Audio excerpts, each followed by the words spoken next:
Hello everyone and welcome back. In this video, we are going to discuss about the types of slab or we can say classification of slab. तो last जो lecture था उसमें मैंने introduction में आप लोगों को slab के बारे में बताया था. मैंने आप लोगों को बताया था कि अगर स्लैब की बात करूं तो स्लैब जो है वो एक प्लेन स्ट्रक्चर मेंबर होता है which are used as floor and roof. जो कि हम जो यूज करते हैं उसको एक फ्लोर की तरह भी यूज करते हैं और उसको एक रूफ की तरह भी यूज करते हैं. अगर खड़ा हूं तो मेरे लिए फ्लोर है, अगर मैं ऊपर देखता हूं तो मेरे लिए क्या है, वो रूफ. और इसी तरीके से जो इंक्लाइन स्लैब होती है, जैसे कई जगह आप लोग कभी मॉल वगैरह आप विजिट करने गए होंगे तो वहां पे आप देखते हैं कि आपकी जो कार की पार्किंग अगर सेकंड फ्लोर पे है या फर्स्ट फ्लोर पे या थर्ड फ्लोर पे है तो आपकी ऐसे स्लोप टाइप की स्लैब बनी रहती है. तो वो जो स्लैब है वो भी बेसिकली स्लैब है, वो भी प्लेट मेंबर है, लेकिन उसको हम एज अ रैंप की तरह यूज कर रहे हैं. उसमें हम रैंप की जो इंक्लाइन स्लैब होती है उसको हम रैंप बोलते हैं, हम उसको स्लैब ना बोल के हम उसको रैंप बोलते हैं, लेकिन वो भी बेसिकली क्या है, एक स्लैब की तरह ही डिजाइन होगी. राइट, तो हम इसको रैंप भी बोल सकते हैं. अब इसके बाद बात करूं तो मैंने आपको बताया था कि इसकी जो थिकनेस होती है वो बहुत कम होती है. नॉर्मली हम 5 इंच कंसीडर करते हैं अगर साइड की लैंग्वेज में हम बात करें, अदरवाइज हम 125 टू 130 हम लोग प्रोवाइड करते हैं और डिजाइनिंग के टाइम पे हम उसको 150 तक भी ले जाते हैं. ठीक है, तो नॉर्मली इसकी जो थिकनेस होती है वो कम होती है एज कम्पेयर टू इसकी विड्थ की बात करें या हम इसकी लेंथ की बात करें तो इसकी थिकनेस उसमें जो होगी वो बहुत कम होगी. और ये क्या करती है, तो बेसिकली इसके ऊपर जितना भी लोड आता है, जैसे मैं खड़ा हूं तो मैं एक फ्लोर पे खड़ा हूं तो मेरा लोड बेसिकली इस फ्लोर पे जा रहा है, दैट मीन स्लैब पे जा रहा है. और ये पूरा का पूरा लोड किस पे ट्रांसफर हो जाता है, बीम पे ट्रांसफर होता है. और फिर बीम से वो किस पे ट्रांसफर होता है, कॉलम पे ट्रांसफर होता है. तो ये इस तरीके से कुछ लोड को ट्रांसफर करती है और बेंडिंग एक्शन के थ्रू करती है, क्योंकि जब इस पे लोड लगता है तो उसकी वजह से इसमें बेंडिंग एक्शन आता है, जो कि वन डायरेक्शन में भी आ सकता है और बोथ डायरेक्शन में भी आ सकता है. राइट, तो ये तो इंट्रोडक्शन हो गया जो हमने लास्ट लेक्चर में भी देखा था. अब हम इसके टाइप्स ऑफ स्लैब की बात करें या क्लासिफिकेशन ऑफ स्लैब की अगर हम यहाँ बात करें तो उसका जो क्लासिफिकेशन किया गया है वो कई बेसिस पे किया गया है. जैसे अगर मैं फर्स्ट बात करूं तो on the basis of shape किया गया है. शेप मतलब कि जो आपकी स्लैब होती है वो आपने देखी होगी कि रेक्टेंगल स्लैब भी होती है, कई जगह आपने देखा होगा कि स्क्वायर स्लैब भी होती है. राइट, कई जगह आपने देखा होगा कि सर्कुलर स्लैब भी हो सकती है. तो अगर क्लासिफिकेशन की बात करूं तो फर्स्ट जो इसको क्लासिफाइड किया गया है on the basis of shape किया गया है, जिसमें रेक्टेंगुलर स्लैब हो सकता है, स्क्वायर स्लैब हो सकता है और सर्कुलर स्लैब हो सकता है. राइट, सेकंड अगर मैं बात करूं तो on the basis of support condition भी इसको क्लासिफाइड किया गया है. On the basis of support condition मतलब द स्लैब में बी सपोर्टेड ऑन वॉल्स और बीम्स और डायरेक्टली ऑन कॉलम्स. इसका मतलब जो स्लैब होती है वो बेसिकली क्या होती है, पहले के टाइम पे जो स्लैब बनती थी, जो वॉल बेयरिंग स्ट्रक्चर्स बनते थे, तो पहले के टाइम पे क्या होता था कि वॉल बेयरिंग स्ट्रक्चर में आपकी जो स्लैब होती थी डायरेक्टली वॉल के ऊपर सपोर्ट करती थी. तो स्लैब से पूरा का पूरा लोड वॉल पे जाता था और वॉल के थ्रू आपके ग्राउंड में और आपके अर्थ में वो डिस्ट्रीब्यूट होता था. तो उनको वॉल बेयरिंग स्ट्रक्चर्स कहते थे. तो वहां पे वॉल पूरा का पूरा लोड बेयर करती थी. तो बेसिकली जो स्लैब है वॉल के ऊपर भी सपोर्ट कर रही है, वॉल के ऊपर लोड ट्रांसफर कर रही है, मतलब वो वॉल बेयरिंग स्ट्रक्चर में चली जाएगी. इसके अलावा आज के टाइम पे जितनी भी स्लैब है वो बीम के ऊपर होती है. इसका मतलब स्लैब से लोड कहां पे जा रहा है, बीम पे जा रहा है. इसका मतलब वो बीम को सपोर्ट कर रही है, बीम जो है उनको सपोर्ट कर रहा है. इसी तरीके से फ्लैट स्लैब भी एक होती है जिसमें हम बीम का भी यूज नहीं करते. कई जगह पे ऐसा होता है कि सीधा कॉलम के ऊपर ही स्लैब बना रहता है. और एक एग्जांपल की अगर मैं बात करूं तो आप लोग पेट्रोल पंप के ऊपर स्लैब देखते हैं तो स्लैब दिखती है और नीचे कॉलम दिखता है. इस टाइप की जो होती है वो स्लैब, तो वो डायरेक्टली किस पे डिपेंड करती है, मतलब सपोर्ट करती है, वो कॉलम के ऊपर डायरेक्टली भी सपोर्ट करती है. तो अगर on the basis of support condition की बात करूं तो वॉल भी एक सपोर्ट है इसके लिए, और कई बार बीम के ऊपर सपोर्ट करती है. मोस्टली आप लोग अपने जो बिल्डिंग्स देख रहे हैं वो पूरे फ्रेम्ड स्ट्रक्चर है. इसमें आपका जो स्लैब है वो डायरेक्टली बीम पे लोड ट्रांसफर कर रहा है, और इसके अलावा ये कॉलम के ऊपर भी डायरेक्टली सपोर्ट कर सकती है. ठीक है, अब अगर मैं बात करता हूं इसमें first as support slab. As support slab मतलब मैं अब सेकंड वाला जो मैंने on the basis of support condition बताया उसके अंदर का बता रहा हूं. एज सपोर्ट स्लैब मतलब सपोर्ट ऑन वॉल्स. दूसरी होती है फ्लैट स्लैब. फ्लैट स्लैब मतलब जो डायरेक्टली सपोर्ट करती है किसके ऊपर, कॉलम के ऊपर. जो स्लैब बनी है वो डायरेक्टली कॉलम के ऊपर बनी है, तो ऐसी स्लैब को हम क्या बोलते हैं, फ्लैट स्लैब भी बोलते हैं. तो अगर आपको कोई वर्ड मिले एज सपोर्ट स्लैब मिले तो आप समझ जाइए कि जो वॉल के ऊपर या बीम के ऊपर हम लोग बात कर रहे हैं तो वो एज सपोर्ट स्लैब होगी. इसके अलावा अगर कोई बोले कि फ्लैट स्लैब क्या है, तो इसका मतलब जो डायरेक्टली कॉलम के ऊपर सपोर्ट कर रही है वो फ्लैट स्लैब हो जाएगी, उसमें बीम या वॉल का कोई रोल नहीं. इसके अलावा एक बफेल स्लैब भी होती है. बफेल स्लैब में क्या होता है कि सीरीज ऑफ रिब्स होती हैं. आपने ऐसी भी स्लैब देखी होगी कि जिसमें अगर आपको बीच में कॉलम नहीं देना तो आपने ऐसा ग्रिड पैटर्न टाइप का बना हुआ देखा होगा कि स्लैब बनी है, उसके नीचे ऐसे ऐसे बहुत सारे बीम बने और इस डायरेक्शन में भी ऐसे ऐसे बीम बने, तो ऐसे ऐसे बीच बीच में स्क्वायर टाइप के बने रहते हैं. तो वो ग्रिड पैटर्न टाइप का जो रहता है उसे बफेल स्लैब कहते हैं. तो वो स्लैब भी कई जगह पे यूज की जाती है. ठीक है, अब इसके बाद अगर मैं बात करूं तो जो तीसरी होती है जो हमें यहाँ पे मेनली पढ़नी है और हमारी यूनिवर्सिटी के पर्पज से हमें जो पढ़नी है, जिसमें हमारी यूनिवर्सिटी के लिए क्वेश्चंस आते हैं, तो वो पढ़नी है on the basis of spanning direction. On the basis of spanning direction एक होती है वन वे स्लैब और एक होती है कौन सी, two way slab. One bay slab and two bay slab. तो यहाँ पे हमें जो मेनली पढ़नी है, हम जो बात करेंगे उसमें हमें एक पढ़नी है one bay slab, one bay slab and second हमें पढ़नी है टू बे स्लैब, टू बे स्लैब। मेनली हम इनकी बात करने में, ठीक। बाकी जो डिजाइन स्लैब्स होती हैं उनकी बात हम फ्लैट स्लैब में क्या होता है, क्या चेंजेस होते हैं उसकी बात करेंगे। लेकिन मेनली हम अगर हम यूनिवर्सिटी के एग्जाम के बेसिस पे बात करें तो one bay slab and two bay slab हमें पढ़नी है, जो कि इन स्पानिंग डायरेक्शन के बेसिस पे क्लासिफाइड की गई। अब अगर मैं सबसे पहले वन बे स्लैब की बात करूं कि वन बे स्लैब क्या होता है, तो one bay slab is a as supported slab, support on walls और बीम्स। मतलब ये वो स्लैब है जो एज सपोर्टेड की कैटेगरी में आती है, और ये वॉल के ऊपर भी सपोर्ट हो सकती है या ये बीम के ऊपर भी सपोर्ट हो सकती है। तो एज सपोर्टेड स्लैब की कैटेगरी में आती है। जैसे मैंने एक फ्लैट स्लैब आपको बता दी, एक बफेल स्लैब मैंने आपको बता दी, तो वैसे ये एज सपोर्टेड स्लैब होगी, जो कि या तो वॉल पे सपोर्ट करेगी या तो बीम पे सपोर्ट करेगी, वन बे स्लैब की अगर मैं बात करूं तो, राइट। और अगर मैं इसकी बात करूं तो when the slab supported on two opposite parallel edges, it is span only in the direction perpendicular to the support edge, it bends in one direction only, that type of slab is called the one bay slab। इसका मतलब ये क्या बोल रहा है कि ऐसी slab, जैसे कि मान लीजिए मैं डायग्राम अगर आपको बना के बताऊं वन बे स्लैब की, अगर मैं बात करूं वन बे स्लैब की बात करूं तो वन बे स्लैब में क्या होगा कि मान लीजिए कि यहां पे ये कोई वॉल बनी हुई है या कोई बीम बना हुआ है, ये वॉल है या बीम है, ठीक है। इसी तरीके से इसी के पैरेलली यहां पे भी एक वॉल बनी है या बीम बना हुआ है। तो बेसिकली आपका ये क्या है, ये आपकी वॉल है और बीम है,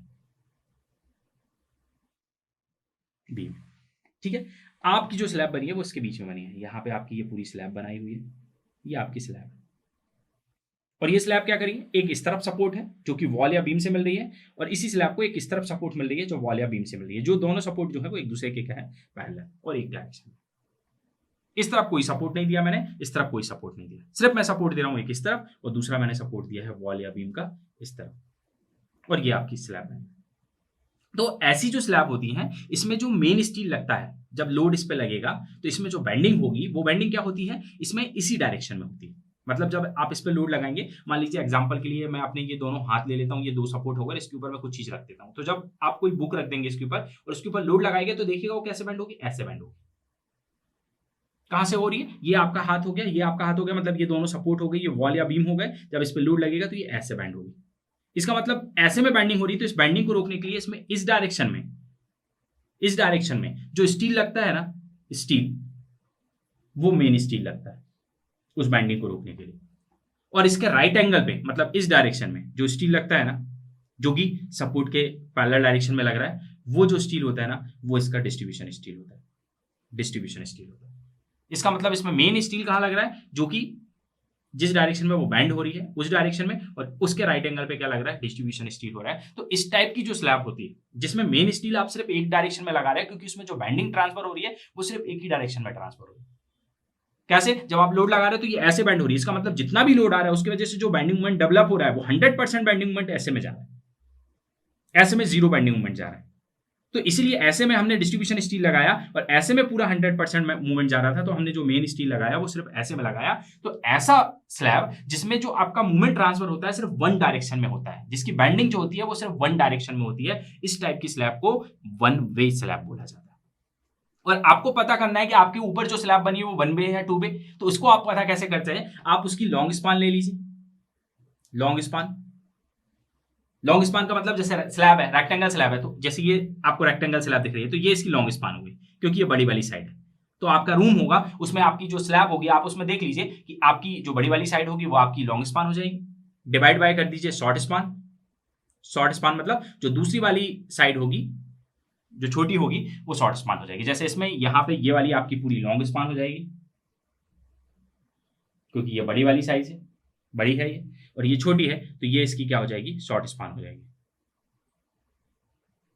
शॉर्ट स्पान हो जाएगी। तो आप बड़ी स्पान ले लीजिए, लॉन्ग स्पान, मतलब ये डिवाइड बाय शॉर्ट स्पान करिए, जो रेशियो आएगा अगर वो ग्रेटर देन आ रहा है और इक्वल टू 2 आ रहा है, इसका मतलब वो कौन सा स्लैब है, वो one bay slab. That mean long span to short span का जो रेशियो होगा अगर वो ग्रेटर देन और इक्वल टू 2 आता है, दैट मीन कि हम उस स्लैब को कैसे डिजाइन करेंगे, as a one way slab design करेंगे। और as a one way slab का मतलब जिसमें आपका पूरी की पूरी मूवमेंट जो ट्रांसफर होगी वो एक ही डायरेक्शन में होगी और बेंडिंग भी जो होगी वो एक ही डायरेक्शन में होगी। क्लियर? तो इस टाइप की स्लैब को आप लोग क्या बोलते हैं, वन वे स्लैब बोलते हैं। अब इसी तरीके से अगर मैं बात करता हूं कि अगर मैं इसमें चारों तरफ भी सपोर्ट प्रोवाइड करूं, ऐसा नहीं कि वन वे स्लैब मतलब जिसमें दोनों तरफ सपोर्ट रहेगी। आपकी जो वन वे स्लैब है उसमें आपकी जो सपोर्ट हो सकती है वो दोनों तरफ भी हो सकती है और चारों तरफ भी हो सकती है, फोर साइड भी हो सकती है, लेकिन जो आपकी बेंडिंग होगी वो सिर्फ एक डायरेक्शन में होगी। तो उस टाइप की स्लैब को हम लोग क्या बोलेंगे, वन वे स्लैब बोलेंगे, राइट। अब इसी के बाद मैं आगे जाता हूं, तो बात करते हैं पर्पस ऑफ डिस्ट्रीब्यूशन स्टील। ठीक है, पर्पस ऑफ डिस्ट्रीब्यूशन स्टील की अगर मैं बात करूं तो इसमें जैसे मैंने आपको बोला कि यहाँ पे तो मैं मेन स्टील लगाऊंगा, तो आपको ये समझ में आ गया कि मेन स्टील क्या कर रहा है, बैंडिंग को रजिस्ट करने के लिए आप मेन स्टील लगाए, जो एरिया ऑफ स्टील आपने निकाला। लेकिन मैंने बोला इसी के राइट एंगल पे मैं डिस्ट्रीब्यूशन स्टील भी लगा रहा हूँ। तो डिस्ट्रीब्यूशन स्टील हम क्यों प्रोवाइड करते हैं, तो पर्पस ऑफ डिस्ट्रीब्यूशन स्टील क्या होता है कि डिस्ट्रीब्यूशन स्टील प्रोवाइड करने का रीजन क्या है। तो अगर मैं इसके पर्पस आपको समझाऊं तो फर्स्ट जो इसका पर्पस है to distribute the concentrated load. क्योंकि अगर मान लीजिए मैं सिर्फ ये मेन स्टील इसमें ऐसे लगा दूंगा और मान लीजिए इसके ऊपर कोई कंसंट्रेटेड लोड आता है, जैसे मैंने मेन स्टील ऐसा ऐसे ऐसे ऐसे इसमें लगा दी और डिस्ट्रीब्यूशन स्टील नहीं लगाया। अब मान लीजिए कोई कंसंट्रेटेड लोड आता है, तो कंसंट्रेटेड मतलब एक पॉइंट पे आने वाला लोड, एक पॉइंट पे यहाँ पे लोड आया, तो ये पूरा लोड सिर्फ इसी रॉड के थ्रू, इसी बार के थ्रू आगे पीछे ट्रांसफर हो। इस रॉड से इस पे कैसे आएगा, इससे इस पे कैसे आएगा, इससे इस पे कैसे आएगा। तो अगर मैं इसमें इस डायरेक्शन में डिस्ट्रीब्यूशन स्टील अगर लगा देता हूं, तो अगर मेरा कोई कंसंट्रेटेड लोड इस पर्टिकुलर पॉइंट पे आया, तो इससे जब इधर जाएगा तो इसी के थ्रू इस पे आ जाएगा, इससे इधर चला जाएगा, इधर चला जाएगा, इधर चला जाएगा, इधर चला जाएगा और फैल जाएगा पूरे। क्योंकि यहाँ पे हमको क्या कर दिया, उसकी कनेक्टिविटी कर दी। नंबर ऑफ मेन स्टील की जो बार हमने लगाई थी उनको डिस्ट्रीब्यूशन स्टील के थ्रू क्या कर दिया, कनेक्ट कर दिया। तो वो कंसंट्रेटेड लोड अगर किसी एक पॉइंट पे भी आ रहा है तो वो क्या हो जाएगा, बेसिकली वो डिस्ट्रीब्यूट हो जाएगा। तो पहला जो पर्पस है डिस्ट्रीब्यूशन स्टील प्रोवाइड करने का, जो मैं यहाँ पे प्रोवाइड कर रहा था दूसरी डायरेक्शन में, वो उसका जो मेन पर्पस है वो कंसंट्रेटेड लोड को क्या करता है, डिस्ट्रीब्यूट करता है। सेकंड अगर मैं बात करूं तो स्टील गार्ड के लिए, स्टील गार्ड का मतलब क्या हो रहा है कि भाई आपने जो मेन स्टील लगाया, मान लीजिए आपने ये मेन स्टील लगाया, अब जब कास्टिंग आप वगैरह आप कर रहे हो तो आपका किसी का लेबर का यहाँ पे कास्टिंग करते समय पैर लग गया, तो ये तो अपनी पोजीशन छोड़ देगा क्योंकि बांधने के लिए कोई जगह ही नहीं है। और अगर मैंने डिस्ट्रीब्यूशन स्टील ऐसे लगा दिया तो इस कंडीशन में हम इस पॉइंट पे इनको बाइंड कर देते हैं, बांध देते हैं, तो ये क्या हो जाता है, एक तरीके से फिक्स हो जाता है, इसकी जो पोजीशन हमने दी वो एज इट इज पोजीशन पे रहता है। तो ये कहीं ना कहीं मेन जो स्टील है उसको गार्ड भी करता है, उसको सपोर्ट भी प्रोवाइड करता है। तो ये भी एक इसका मेन रीजन है। ठीक है, तो ये कुछ मेन रीजन है जो डिस्ट्रीब्यूशन प्रोवाइड हम करते हैं। प्लस डिस्ट्रीब्यूशन स्टील प्रोवाइड करने का रीजन टेम्परेचर स्ट्रेसेस भी, क्योंकि अगर हम डिस्ट्रीब्यूशन स्टील जो प्रोवाइड कर रहे हैं तो उस कंडीशन में हमको टेम्परेचर स्ट्रेसेस से भी सेफ्टी रहती है। जैसे कि अगर मैं डिस्ट्रीब्यूशन स्टील प्रोवाइड नहीं करूंगा तो आपके बीच में गैप रहेगा, तो कंक्रीट क्या कर सकती है, जैसे ये सिर्फ मैंने मेन स्टील लगाया, ये वाले एरिया में पूरे में कुछ भी नहीं है, कंक्रीट है, तो आपके क्रैक्स आ सकते हैं। डिस्ट्रीब्यूशन स्टील लगाएंगे तो बेसिकली क्या करेगा, वो कंक्रीट को बाइंड करके रखेगा, जिससे टेम्परेचर की वजह से एक्सपांसन होगा या कॉन्ट्रैक्शन होगा, तो उससे भी क्रैक्स आप जो रहेंगे वो सेफ रहेंगे। तो डिस्ट्रीब्यूशन स्टील प्रोवाइड करने के बहुत सारे पर्पस हैं, इसलिए हम लोग डिस्ट्रीब्यूशन स्टील प्रोवाइड करते हैं। तो कभी भी याद रखिएगा, मेन जो वन वे स्लैब होगी उसमें जो मेन डायरेक्शन होगी, मोस्टली जो शॉर्टर स्पान होती है उस पर मेन स्टील लगेगा और उसके राइट एंगल पे हम लोग जो लगाते हैं वो डिस्ट्रीब्यूशन स्टील लगाते हैं। तो ये तो हो गई वन वे स्लैब की कहानी। अब इसी तरीके से मैंने बोला कि इसमें एक टू वे स्लैब भी होती है। टू वे स्लैब का मतलब क्या होता है, if the ratio of long span to short span is less than 2, मतलब जैसे मैंने आपको बताया कि long span to short span का रेशियो अगर ग्रेटर देन हो जाता है या इक्वल टू 2 हो जाता है तो वन वे स्लैब, और अगर लेस देन हो जाता है इसका मतलब long span to short span का रेशियो अगर क्या हो जाता है, लेस देन हो जाता है, किससे, 2 से कम आता है, 1.9 आता है, 1.8 आता है, 2 से अगर वैल्यू कम आ रही है इसका, जब मैं रेशियो निकाला तो अगर कम आ रही है इसका मतलब जो कौन सा स्लैब है वो आपका टू वे स्लैब हो जाएगा, और टू वे स्लैब का मतलब क्या हुआ, टू वे स्लैब का मतलब ये कि जब स्लैब पे लोड आएगा, मान लीजिए ये स्लैब है, इसमें चारों तरफ सपोर्ट लगी है या दो तरफ सपोर्ट लगी है, जब इस पे जितना भी लोड आएगा तो उस लोड का कुछ परसेंट इस डायरेक्शन में भी ट्रांसफर होगा और उस लोड का कुछ परसेंट इस डायरेक्शन में भी ट्रांसफर होगा। जबकि वन वे में क्या हो रहा था, सिर्फ एक ही डायरेक्शन में ट्रांसफर होगा। अगर 100 का लोड आया तो उसकी वजह से मूवमेंट जो भी बना पूरा एक ही डायरेक्शन में जा रहा है, दूसरे डायरेक्शन में जीरो मूवमेंट जा रहा है। लेकिन टू वे में इस डायरेक्शन में भी जाएगा, इसमें भी जाएगा। अगर 100 का लोड आया तो हो सकता है 60 इधर जा रहा हो, 40 इधर जा रहा हो, या 80 इधर जा रहा हो, आपका बचा हुआ 20 इधर जा रहा हो, लेकिन जाएगा कुछ ना कुछ परसेंट। तो इसका मतलब इस डायरेक्शन में भी जब लोड जाएगा तो इधर भी बेंडिंग आएगी, और इस डायरेक्शन में जाएगा मतलब इधर भी बेंडिंग आएगी। तो जब दोनों डायरेक्शन में इसमें बेंड होगी, इसका मतलब ये स्लैब ऐसे भी बेंड हो सकती है और ऐसे भी बेंड हो सकती है, कैसे भी बेंड हो सकती है। तो इसमें जो मेन स्टील लगता है वो ऐसे में भी मेन स्टील लगता है प्लस ऐसे में भी मेन स्टील लगता है, तो इसमें हमें डिस्ट्रीब्यूशन स्टील प्रोवाइड करने की जरूरत नहीं, क्योंकि इसमें हम लोग जो मेन स्टील प्रोवाइड कर रहे हैं वो बोथ डायरेक्शन में कर रहे हैं, क्योंकि मूवमेंट दोनों डायरेक्शन में जा रहा है, बाइंडिंग दोनों डायरेक्शन में हो रही है। तो हम ऐसे में भी जो लगाएंगे वो मेन स्टील लगाएंगे और ऐसे में भी जो लगाएंगे वो मेन स्टील लगाएंगे, तो हमको यहाँ पे डिस्ट्रीब्यूशन स्टील प्रोवाइड करने की जरूरत नहीं है। यहाँ पे इसलिए थी क्योंकि यहाँ पे मेन स्टील सिर्फ एक ही डायरेक्शन में लगा, तो दूसरी डायरेक्शन में हम डिस्ट्रीब्यूशन कर रहे थे, और यहाँ पे हम दोनों डायरेक्शन में मेन स्टील प्रोवाइड करते हैं। तो ऐसा स्लैब जिसकी अगर मैं लॉन्ग स्पान लेता हूँ, शॉर्ट स्पान लेता हूँ और उसका रेशियो अगर 2 से कम आता है, दैट मीन कि वो टू वे स्लैब की तरह डिजाइन होगा। टू वे स्लैब का मतलब उसमें दोनों डायरेक्शन में मेन स्टील होगा, क्योंकि दोनों डायरेक्शन से वो बैंड हो सकता है, राइट। तो इस टाइप के जो स्लैब होते हैं वो टू वे स्लैब होते हैं। अब अगर मैं डिफरेंस की बात करूं कि difference between the one way slab and to way slab क्या होता है, तो हम अब उसकी बात करेंगे। Now difference between one way slab and to way slab. One way slab और टू वे स्लैब में कई बार डिफरेंस लिखने के लिए आता है, तो बेसिकली इनको बीच में अगर डिफरेंस हम देखें तो क्या क्या डिफरेंस हो सकते हैं। सो अगर मैं पॉइंट की बात करूं, फर्स्ट पॉइंट में अगर मैं इनके रेशियो की बात करूं, long span to short span, long span to short span के रेशियो की बात करूं, तो अगर मैं बात करता हूं वन वे स्लैब की, वन वे, यहां पे बात करते हैं टू वे की, टू वे, तो वन वे स्लैब में जो रेशियो होता है वो ग्रेटर देन इक्वल टू क्या होता है, 2 होता है। अगर मैं long span to short span की रेशियो बात करूं, तो वन वे स्लैब की कंडीशन में क्या होता है कि अगर long span to short span का ratio greater than equal to 2 है, दैट मीन कि वो वन वे स्लैब, और इसमें कितना होना चाहिए, लेस देन 2 होना चाहिए। और अगर वो रेशियो लेस देन 2 है, 2 से कम है, तो उसका मतलब वो कौन सा स्लैब होगा, वो टू वे स्लैब होगा। इसी तरीके से अगर मैं सेकंड पॉइंट की बात करूं, इसमें सेकंड पॉइंट की बैंडिंग